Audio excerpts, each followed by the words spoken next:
19 വയസ്സുള്ള ഒരു സ്ത്രീ കൊച്ചിനെ പ്രസവിച്ചിട്ട് ജനലഴികളിലൂടെ വലിച്ചെറിഞ്ഞ സംഭവം വിഷയം എല്ലാവരും അറിഞ്ഞതാണല്ലോ. ഒരമ്മ ചെയ്ത കൊടും പ്രവൃത്തിയെ എതിർത്തുകൊണ്ട് ഒരുപാട് മനുഷ്യർ രംഗത്ത് വന്നപ്പോൾ അവരെ സപ്പോർട്ട് ചെയ്തുകൊണ്ട് ഈ ശ്രീലക്ഷ്മി അറക്കൽ രംഗത്ത് വന്നിരിക്കുകയാണ്. അവൾക്ക് ഇത് എന്ത് കണ്ടിട്ടാണ് സപ്പോർട്ട് ചെയ്യുന്നത് എന്ന് എനിക്കറിയാൻ പാടില്ല. എന്തായാലും അതിനെ തുടർന്ന് FB യിൽ ഒരു പോസ്റ്റ് ഇട്ടിരുന്നു. അതാദ്യം വായിച്ചു നോക്കിയിട്ട് ബാക്കി കാര്യങ്ങൾ പറയാം. 19 വയസ്സ് പ്രായമുള്ള പെൺകുട്ടി ഒരു കുഞ്ഞിനെ പ്രസവിച്ച് വലിച്ചെറിഞ്ഞു. അതിനെ കൊടുംപാപമായി ചിത്രീകരിക്കുന്ന മീഡിയകൾ. പിന്നെ എങ്ങനെ ചിത്രീകരിക്കണം? പുണ്യപ്രവൃത്തിയായിട്ട് കാണിക്കണോ? പേറ്റ് നോവറിഞ്ഞ ഒരു സ്ത്രീക്കും ചെയ്യാൻ കഴിയാത്തൊരു പ്രവൃത്തിയാണ് ഈ ഒരു പെൺകുട്ടിയുടെ ഭാഗത്ത് നിന്നുണ്ടായത്. ശരിക്കും പറഞ്ഞാൽ ഇവളൊക്കെ അമ്മമാർക്ക് തന്നെ അപമാനമാണ്. അതിന്റെ അടിയിൽ വന്ന കമന്റോ അതിലും ഭീകരം. ചോറ് തിന്നുന്ന ആരും ഈ പ്രവൃത്തിയെ സപ്പോർട്ട് ചെയ്യില്ല. കാരണം ഒരു കൊച്ച് ഇല്ലാത്ത വില അവർക്ക് മനസ്സിലാവും.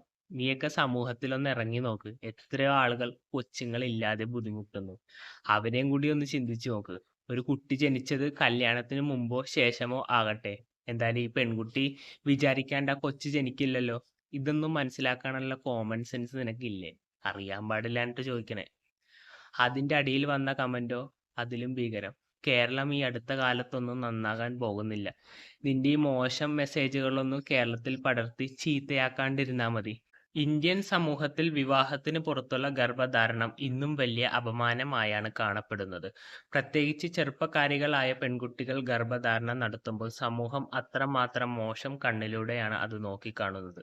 കുടുംബത്തിന്റെ ക്രൂരമായ പ്രതികരണം, സമൂഹത്തിന്റെ വിമർശനം, സ്ലട്ട് ഷേമിംഗ്, പുറത്തിറങ്ങി നടക്കാനുള്ള ഭയം എന്നിവ അത്യന്തം ശക്തമായ മാനസിക സമ്മർദ്ദം പെൺകുട്ടികളിൽ സൃഷ്ടിക്കാം. അത് പിന്നെ അങ്ങനെയല്ലേ വരുള്ളൂ. കല്യാണത്തിന് മുമ്പ് ഒരു പെൺകുട്ടി പ്രസവിച്ചാൽ ചീത്തപ്പേര് കേൾക്കും, സമൂഹം വിമർശിക്കും. അത് നാട്ടിൽ നടക്കുന്ന ഒരു കാര്യമാണ്. പോട്ടെ, ഒരു അബദ്ധം പറ്റി. എന്താ പിന്നെ ചെയ്യേണ്ടത്? ആ കൊച്ചിനെ വളർത്തുക, അല്ലെങ്കിൽ അനാഥാലയത്തിൽ ഏൽപ്പിക്കുക. അല്ലാതെ ഇത്ര മോശം പ്രവൃത്തി ചെയ്യേണ്ട കാര്യമുണ്ടോ? എനിക്ക് പറയാനുള്ളത് ശ്രീലക്ഷ്മി അറക്കലിനോടാണ്. നിങ്ങളൊരു പെൺകുട്ടിയല്ലേ? ഒരു അമ്മ എത്ര കഷ്ടപ്പെട്ടാണ് കൊച്ചിനെ പ്രസവിക്കുന്നത് എന്ന് നിങ്ങൾക്കറിയാലോ. ഞാനത് പ്രത്യേകം പറഞ്ഞു തരേണ്ട കാര്യമുണ്ടെന്ന് തോന്നുന്നില്ല. അപ്പോൾ ഒരമ്മ മോശം പ്രവൃത്തി ചെയ്താൽ നിങ്ങൾ അതിനെ സപ്പോർട്ട് ചെയ്യുകയാണോ വേണ്ടത്? ചോറ് തന്നെയല്ലേ തിന്നുന്നത്? സഹതാപം കൊണ്ട് ചോദിക്കുകയാണ്. എന്തായാലും ശ്രീലക്ഷ്മി അറക്കലിന്റെ പ്രവൃത്തി കണ്ടിട്ട് നിങ്ങൾക്ക് എന്ത് തോന്നുന്നു എന്ന് താഴെ കമന്റ് ബോക്സിലൂടെ രേഖപ്പെടുത്താം. അടുത്തൊരു വീഡിയോയിൽ കാണുന്നവരെ ബൈ ബൈ.